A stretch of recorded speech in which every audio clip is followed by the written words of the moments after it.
Why do we fear the ocean? Is it because of the general vastness of our ocean? Could it be because of the amount of man-made objects and human remains that lay there? Could it be because we know more about space than we do of our own ocean?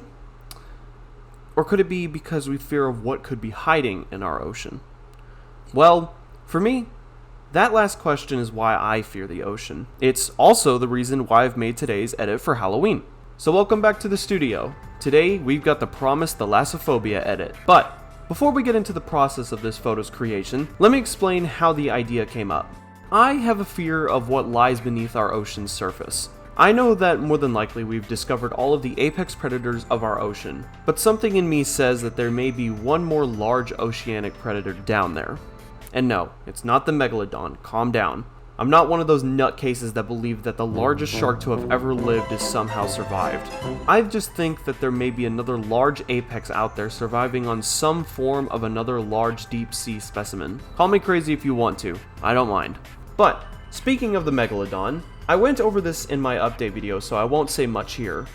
But, if you were a dinosaur fan in the early 2000s, you more than likely saw this video right here. And I know that this video is kind of dumb in concept, but my dumb lizard photography brain is like, funny big shark edited in wave, this cool. But I remember seeing one of the photos that always stuck out to me. This one. I don't really know why this one in particular sticks out to me. I think it's a mixture of the scenery, the lighting, the classic megalodon looking like the basic great white, and also the tiniest bit of the fin sticking out of the water to give the illusion that it's a normal shark. Also, why on earth is his fin so tall? I think those are the reasons as to why I like this edit so much, but not as much as this one. Now, I always knew that one day I wanted to do a couple of tribute edits to some of my favorite childhood photos, and this is one of them. So what better way to start these tributes, right? Right. Another reason why this edit is so special to me is because this was my first edit in Photoshop. Yeah, I finally decided to move a step up from Procreate, and for the most part it's very similar to Procreate actually. So now all of my photo edits that I will be doing will be done in Photoshop. Now, while this is a tribute edit, I did want to put my own spin on it. So recently, Mattel finally released another aquatic reptile, the Liopleurodon, and this figure is lovely from the sculpt, paint, and mechanics. It is a beautiful figure and is worth the $25. And I have two, so I will more than likely repaint my second one in the future. But that's besides the point. I have this aquatic reptile in my collection, so I decided to use him. So I posed him somewhat similar to the original, and I got to work. Alrighty, so as you can see here, I have got my Liopleurodon completely masked out, and I was just making sure I had all my photos that I needed. So yeah, this is my first ever edit in Photoshop, and you know, you'll see the end product at the end of the video, but I feel like for a first time I did alright. But to be fair, I was working with Procreate on my phone for a while, and as weird as it sounds, a lot of what I saw on Procreate is very familiar to what it is on Photoshop, so you know, in a way I was kind of working with Photoshop on my phone, but that's besides the point. So with this here, I'm creating the environment, so I'm creating the underwater part, and at the top right corner you can see that is my my reference photo. So now I'm just creating the like half surface, half underwater water part of the scene, and I apologize if I'm not the best at rambling and if I sound a little funny right now. I am very sick, but you know, I have to record while I can, so yeah. So I'm just kind of like mixing these two layers together, making sure they blend, and I'm just kind of finishing this off with the blur effect, and I feel it looks pretty good, you know, for a first time. So now I'm just kind of resizing and reframing the Liopleurodon to make it look kind of like how the Megalodon does up there, and then just kind of working with actually, you know, blending it in with the environment, messing with the levels, the curves, and everything, you know, the stuff that you would want to do to make it look more real.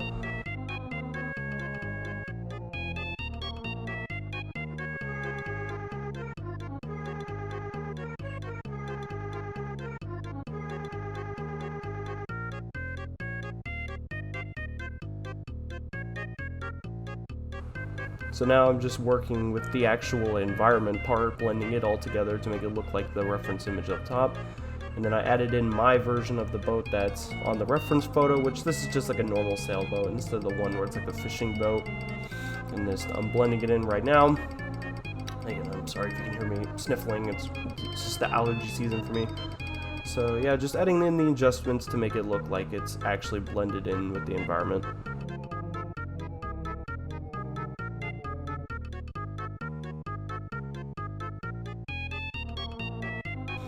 So then after that, I started to actually add more realism in the illusion that the Liopleurodon was underwater by erasing some of the fin, and now I'm adding a color fill to kind of just blend it in with the environment more. And this was something I learned on YouTube.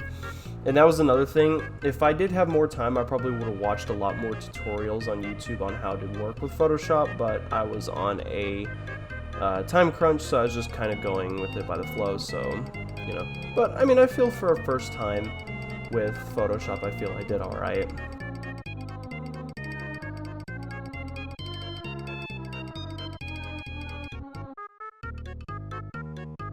Don't get me wrong, I was still confused on some parts, but for the most part, I feel like I did alright.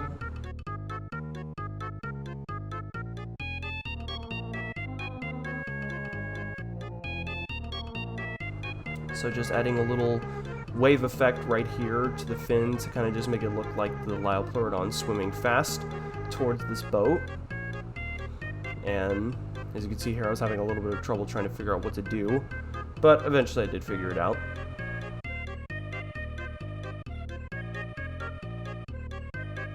So just blending it in, making sure it all looks good.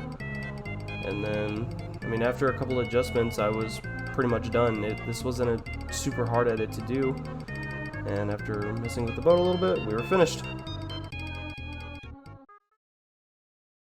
And here we are, the first of many Thallasophobia edits to come. In overall time, this took about 2 to 3 hours to finalize, and I am very happy with the final product. For a first time in Photoshop, I feel I did pretty alright.